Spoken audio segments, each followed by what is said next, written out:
I can only pray and hope that messages like this spreads around places like Sudan with great positive impact. Nevertheless, I would love to start by saying that Vladimir Putin is a very great man. I watch his interviews, and when I shut the windows of his wrath and aggression, then I see a man with great love for his people. This observation made me start shutting down the same windows belonging to these politicians and generals. And I realized some of these men love their own people so much that they become overprotective of them, like a hen protects its chicks. Great and fearless-minded men like Donald Trump, who makes you understand that you dare not mess with his people. Young and brave men like Zelensky, courageous and compassionate men like Benjamin Netanyahu, who is ready to go the extra mile to bring his people to safety. The leaders of Gaza and Iran, who face millions of critics daily and say, "My people are not animals, they are humans, just like you." They feel the same amount of pain, sorrow, and fear just like you. So please come to carefully study them to see they equally deserve kindness, love, and compassion. I personally affirm to their plea for you to put into consideration that it is same way God offers to you undeserved kindness, despite your unimaginable constant sinful act. Else, he would have taken away from you the most valuable assets you will forever have, which is the breath of life. So what gives us the right to take it away from others? I say to you that all these men I mentioned, amongst others, have all been right if we view through the window of the natural instinct of many creatures in wanting to protect and probably provide for their own. But they all have been wrong viewing through the window of humanity and gazing deeper into the view of the human conscience. For a human cannot mate with an animal and then produce a human. Rather, it must only take a human to mate with a human in order to produce another human. So therefore, I affirm to the saying, two wrongs cannot make a right. In fact, two wrongs will definitely, without fail, produce another wrong, or more of its kind. Someone kills your brother, then in the heat of aggression, you go out to kill his own brother too.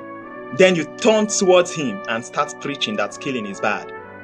Hypocritical clowns is what we've become.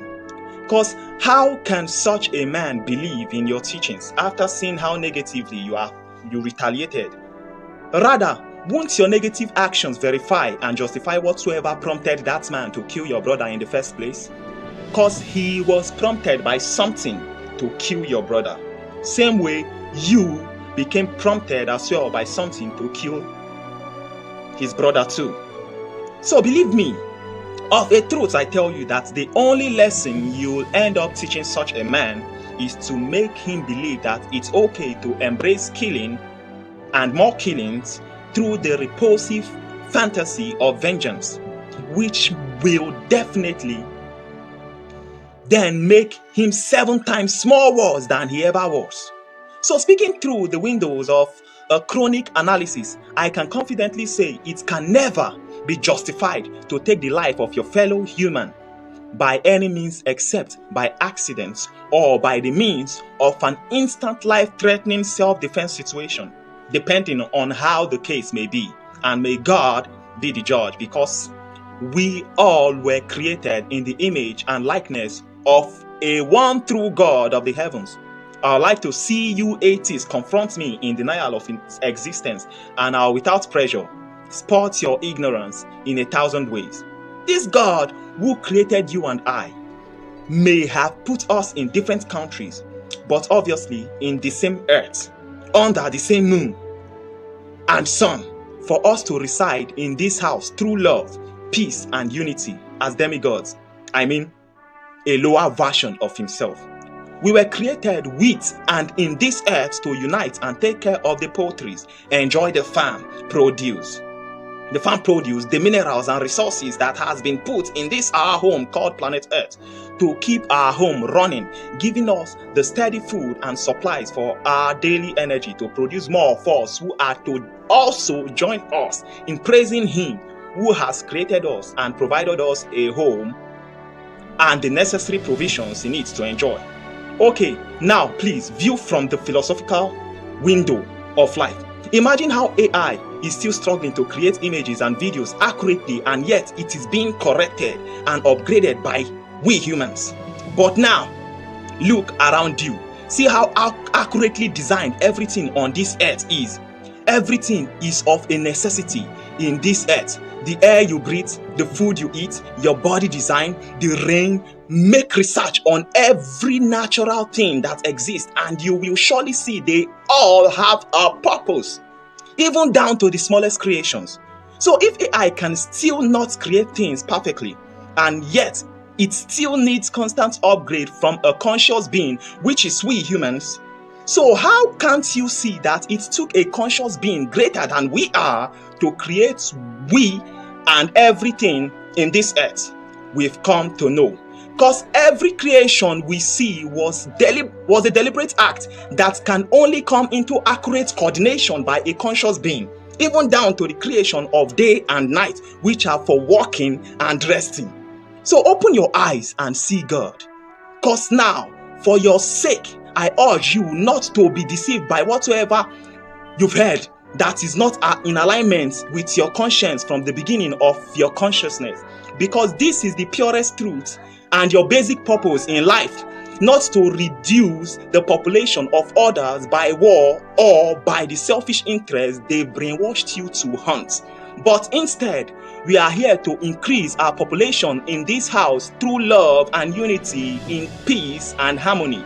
For truly I say to you that this earth is our home, and you that has been made to believe that you are a citizen in another country are actually my brothers and sisters sleeping and waking up in a different room, but under the same roof and constantly being watched by a Father upstairs. I mean, the God of the heavens, who had built this home for our comfort, for we to visit our brothers and sisters room by room and have fun together.